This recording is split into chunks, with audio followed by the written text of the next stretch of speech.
Imagine for a moment 4 kids, an 8-year-old who just wants to play, a 6-year-old who follows that older sister's lead, a 4-year-old charming little girl who loves singing and performing, and an 8-month-old baby boy who prefers dodging Cheerios off the high chair or military crawling across the kitchen floor like a Navy SEAL, and a mom who wants to homeschool her kids so she can live her charmed homeschool life. Mom's done her research.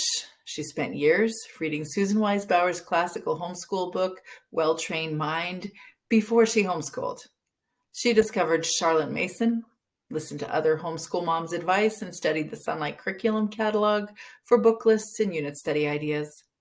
That mom had a plan, a planner, colored pens, educational posters, books, so many books, a schedule, and even a bell.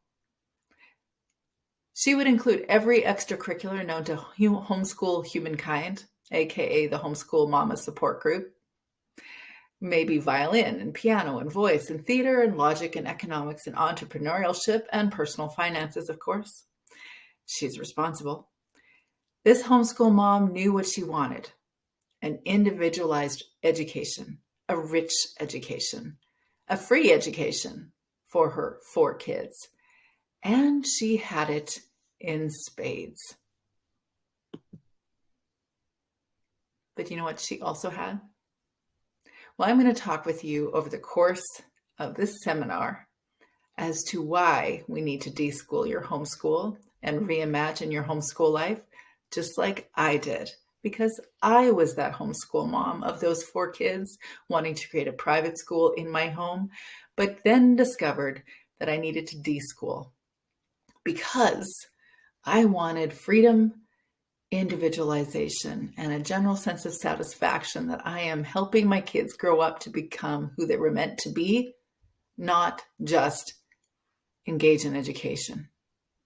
So I invite you to engage your homeschool kids, discover whether what you're doing already is working for you and for your homeschooled kids, and ask your question: what do you think an education is anyway? So join me in this seminar to dig deep into reimagining our homeschool lives. Excited to begin our homeschool. And it really was a homeschool. I was trying to create an individualized education for each of my kids, a rich education for each of them. And we really did have that in spades. But you know what we also had in spades? A sense that it still wasn't measuring up. It wasn't quite as it should have been compared to the local private school. Maybe the kids wouldn't have textbooks or lectures or tests, but they did have a full-time scripted homeschool day, Monday to Friday, with me, including a read aloud in the morning and before bedtime. We did an afternoon history read aloud with 2 pages of narration. Yes, they were 8 and 6. And they remember it well, and it wasn't one of the happy homeschool memories. We did science experiments and spelling and grammar and second languages to coincide with our travel plans, because we did a lot of world schooling, and we studied dead languages like Latin too, though my oldest daughter, who is now studying Latin still in university, doesn't think it's a dead language. You know what else we had in spades? Well, I had a defensive posturing about my homeschool choice. So when the father-in-law or the neighbor or the grocery store clerk questioned our homeschool choice, I mentally was constructing 3-point essays in here, trying to defend my choice. And you know what else I had? I still had what every other family had: complaining and whining and bickering and fidgetiness in homeschool chairs. And the kids were doing that too. And you know what else we had in spades? Concerns that we were missing something. There were gaps. Always one more gap in my kids' education. How did I know? Because the neighborhood kids were doing things that our kids weren't doing. Of course, I was also doing things that the school kids weren't doing. It didn't take long for me to realize that how I was homeschooling wasn't working for me. I would say it was dissatisfying or stressful at times. because I was trying to do all the things that I thought were the right things to do for my homeschooled kids. Maybe this is you too. So here's what I'm going to do is really just offer you a different way to think about homeschooling. You do you. If it's working for you and it's working for your kids and it is how you imagine you'd want to be in your homeschool days, then do that. But this is an opportunity to rethink or reimagine how you see your homeschool life. I'm going to offer you a few mistakes or approaches that I see homeschool families make that make it less free, more challenging for themselves. They're less likely to individualize an education for their kids. And it really isn't enabling their specific children to be raised up to become who they were meant to be on this earth. And if we haven't met already, my name is Teresa. I am a writer, I'm a podcaster, and I'm a life coach over at capturingthecharmedlife.com. I've been homeschooling my 4 kids, aged now almost, 14 to 22, and have been doing that for the last less than a couple decades. I have transitioned into the life coaching role over the last 2-3 years and have found such joy in helping homeschool moms primarily, but homeschool parents shed what's not working so they can show up authentically, confidently, and purposefully in their homeschools and in their lives. I help homeschool moms from all faiths. I help homeschool moms across the philosophical spectrum, no matter what method or approach that they're using. I really want to help them make what they're doing work for them and for their kids so that they can do it authentically, that they can do it with confidence, and they're doing their homeschool lives on purpose. I feel deeply grateful to have gone toward a path that has not just been me helping my kids do their lives on purpose, but also helping other families do that as well. And you wouldn't have to engage me in a conversation on how to do this practically in your home to deschool your homeschool. You wouldn't have to come have a chat with me. You could do this by yourself, of course. It's how I did it primarily, the hard way, but I did do it. I did it with a lot of books, a lot of mistakes, and a lot of, let's say, certain days felt like I was hitting my head against a wall. It wasn't a lot of happy making. You wouldn't have to do this with someone else. You could do it on your own, but you could also do it alongside a coach, a homeschool coach, to really expedite the process, also to probably delete a few more frustrations along the way. This is the question that homeschool families have a hard time answering for themselves. We know that we're trying to leave a schooled mindset behind, but we don't always know what it is we're trying to leave. What do homeschoolers want to deschool from? Any number of things, but I'll suggest a few. We assume kids should always be busy and kept busy. We assume kids must have constant exposure to new things. We assume kids need to identify in a particular grade. We assume they need teachers to learn stuff. We assume learning comes best through lectures, textbooks, and testing. We assume kids need to learn certain things at certain times. We assume kids typically are at the same developmental level to receive knowledge bits at similar times. We assume kids will be interested in things we're interested in because we're interested in them. We assume we can organize learning and create systems of learning. We assume we have to switch from the role of mom to teacher, dependent on what we're discussing, or that there's only certain times of the day that kids can learn. Maybe there's only certain subjects that are considered learning. We assume that kids' emotional connection and attachment can be put on hold for 7 hours. We assume that the most important person in a child's life is his or her peers. We assume that someone else, a prescribed system developed by the experts, would know better than parents how to advocate for an education for our children. We assume that kids wouldn't know how they would need to be educated. There are so many different things that we need to learn how to deschool our mindsets. There are probably many more thoughts that you may have about what you might need to deschool from. I invite you to write them down. Imagine if your schedule could be defined by your family's rhythm, or that your activities could be guided by the specific kids and people in your homeschool. Imagine if you saw learning opportunities everywhere and creating an education didn't seem difficult.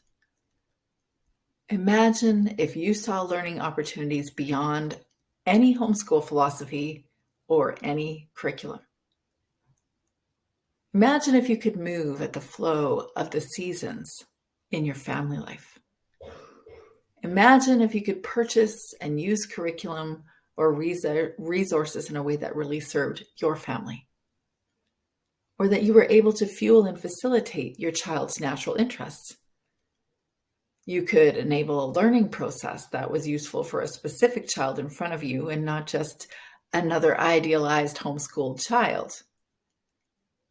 Imagine if you were clear on the answer to what is an education anyway. Imagine if you could see the connection between curiosity, play, and a real education. And imagine if you understood that all of life was a learning journey. We'll all be on it all the time, and we only need to be clear on what our kids need today. If that were your experience, how would that shape your homeschool days? So I'm going to share 4 common mistakes that I see homeschoolers make when they are creating their home education, which ultimately all these mistakes are A, things that I have done, and B, are things that bring you a lot less freedom. They just make you feel beholden to an approach, beholden to a way that isn't working for you, that isn't working for your kids, that doesn't help raise them up to become who they were meant to be. It might make that neighbors happy. It might make your mother-in-law happy. It might make the local co-op happy. Might make your husband happy, but it wouldn't necessarily be helping your children grow up and become who they were meant to be. One of the mistakes that I see homeschool moms make is to not be clear on whether the way they're homeschooling is actually working for them. So we come into homeschooling and we have our notions, for whatever reasons, why we think a homeschool should be the way it is, that we're going to engage in education for our kids in the way that we think is the right way. And we might come across some homeschool philosophies, like Charlotte Mason or the classical homeschooling or whatever. And we might come up with those ideas and think that those are the best ways. But maybe that's not even the thing imprinting us. Maybe what we're really influenced by is how we weren't educated the way that we wanted to be. Or maybe our partner was educated in a way they didn't want to be, and that's influencing our homeschool. Maybe the local homeschool co-op does it in a certain way and it seems okay to us. It looks good on the outside. But all of these different ways of educating, bringing home an education to engage it with our specific kids, only really is valuable if it's working for them and it's working for you. So I see homeschool parents try to bring home all those things, which is completely understandable. That's how we've been taught, is to think in doing something to the kids for the kids. This is how we're engaged in culture on what an education is anyway.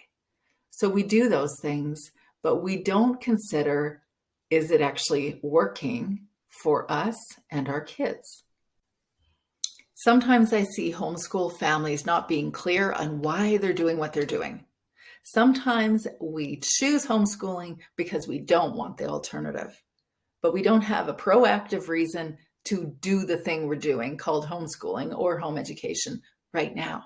This thing is not just about avoiding what is in the system, but it's about choosing what's going on in your home. I'll tell you my reasons for homeschooling. They may not be yours. And it doesn't matter because it doesn't need to be yours. They're mine. I wanted my kids to have an individualized education, to be free, to become who they were meant to be, and have a sense of purpose right from the get-go, the beginning of their childhood, to grow it up so that it was a natural progression into adulthood when they chose to take on responsibilities as adults or chose to take on activities as adults.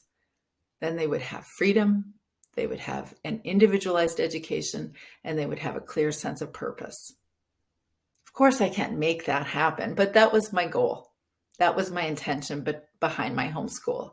And I see us being proactive as homeschool parents, deciding why we're doing it, and be positive or proactive in our intentions. And that helps to fuel an intentional home education. But here's the thing. Even if you know why, and it's a positive, proactive reason, you're not just trying to avoid something. Though I know there's reasons to avoid things, but you're actually intentionally saying, I want this home education for my kids. Just because we have an idea of why we're doing it and we're like, oh yeah, this is a great reason, it doesn't mean it'll translate into us actually doing it, which is a problem. How do I know? Because I have been there, done that. I wanted freedom for my homeschooled kids. And then I brought them home to have a very strict private school where they were fidgeting, and so was I. But I thought it was the right thing.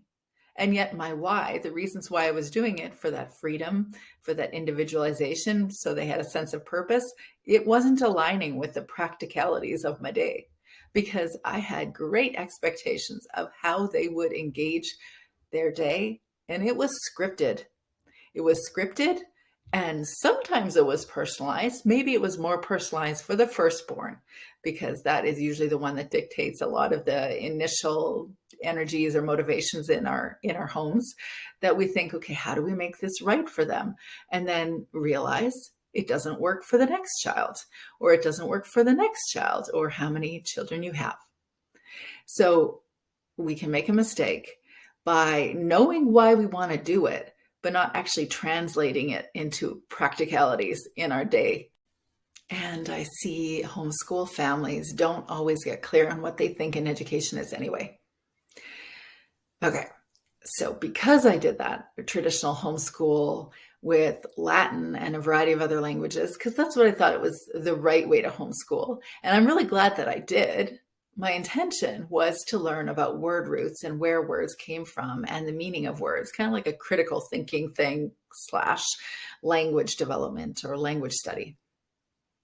And it was very interesting, at least for me. I thought it was interesting most days.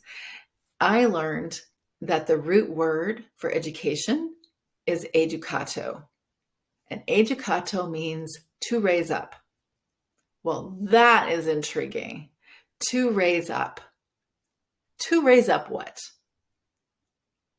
In our countries, I'm in Canada, you might be in the United States or Canada, or around the world, but in my country, we have an education system. We call it an education system because it is a representation of an approach to educating a lot of people. We are raising up a system, or are we raising up a specific child, or two specific children? Or maybe in your home it's 12, maybe it's 4, like mine, maybe it's 1. But you are raising up your specific children, not a system of children, not a classroom of children, not a grade of children, just your children. So how does that bear out, or how does that manifest, or how does that influence your homeschool? If you are raising up your specific children, that's not going to look like how I homeschooled. And that's not going to look like how the private school homeschools, or how the private school schools. You are raising up your specific child, just your specific children. Another mistake I think that homeschool families can make is that we assume that there will be one right way to do it, or that the way you'll do it now will be the way you always do it. So just like mothering or fathering or parenting, we don't get a manual in the beginning to figure out how to parent these people. In fact, we don't even know who these people are entirely. I'll tell you a story that when I was pregnant the first time, I remember, because I was a postpartum nurse before I was a mom, I had this like notion that you could actually figure out what the gender was, or you could figure out how active they were, or what kind of personality they were. And that completely got thrown out the window, as you can imagine. I remember thinking, yeah, this kiddo is pretty active. She's going to be pretty active. And I actually was right, but three of them were, and one of them was definitely quiet in the womb. So I really had this idea of what they would be like. And it turns out I was sort of right, sort of not right. But even to this day, they're still growing. And my kids are aged 14 to 22 almost now, and they're still growing and becoming who they're meant to be. And I still can't fix their personality, even though I could tell you what Enneagram type they are or what Myers-Briggs number they or types they are. I could give you a personality explanation, but they're still becoming, they're still growing. We don't get that manual right off the top. We don't get told who they are, what they are, how to parent them. And we don't get told the same thing to homeschool them or to home educate them either. We just take it day by day and observe, keep paying attention. Notice what's really going on. Is it working for them? Who are they really? And what do they really need right now so they can be raised up? So where would you like to go from here? You can figure this out alone, slowly simmering away like I have. You can grapple with it alongside confusion and at times turmoil. A whole lot of book reading. I've done that. Lots of courses, lots of podcasts, chatted endlessly with supportive friends, sometimes talking circles of anxiety, but sometimes they were useful conversations. And of course, there's always therapy. And you're also welcome to join me in group coaching for building boundaries. If we get to know each other well enough, doing that alongside another person can sometimes be really useful to have a sense of how they're challenged by something and how they are moving in their particular boundary challenge. But you can also work one-on-one with me. So if either of those are of interest to you, you can just press the link down below and connect with me. And if there isn't a link down below, you can head over to my website, capturingthecharmedlife.com. Here I introduce you to three real homeschool mamas who have worked with me, and I want to share with you what they've said about working with me. Britt is a homeschool mom of three, and she said, I knew I had boundary issues. I just wasn't clear on when, why, or how that began. And Teresa really held space to help me explore it. She listens deeply and asks the most poignant, reflective questions. She's definitely a gifted space holder and quite unique in a way I've only experienced with a handful of people in my life. It's been integral to unearth these insights and remember them when I'm in the middle of a sort of boundary crisis or a situation that has the potential to cross my boundaries in an unhealthy way. It anchors me and supports me in responding, then immediately and unconsciously reacting.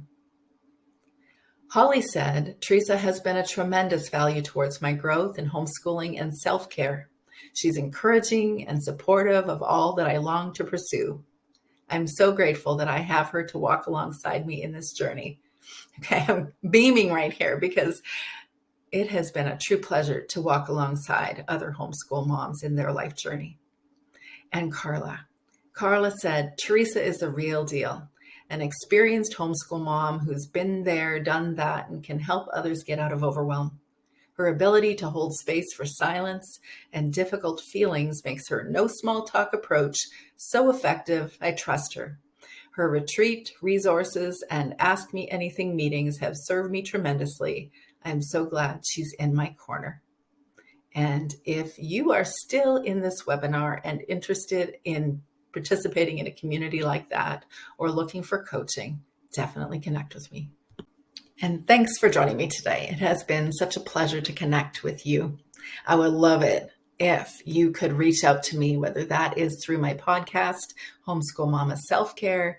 I'm on Instagram at Homeschool Mama Self-Care, Facebook, same name, and my website, which I named long before I ever considered writing a book or doing a podcast or being a life coach, it is capturing the charmed life. And between you and me, I've learned there are a whole lot of charms in homeschooling, but there's also challenges. So I'm here to help you turn your homeschool challenges into your homeschool charms. Thanks for spending time with me.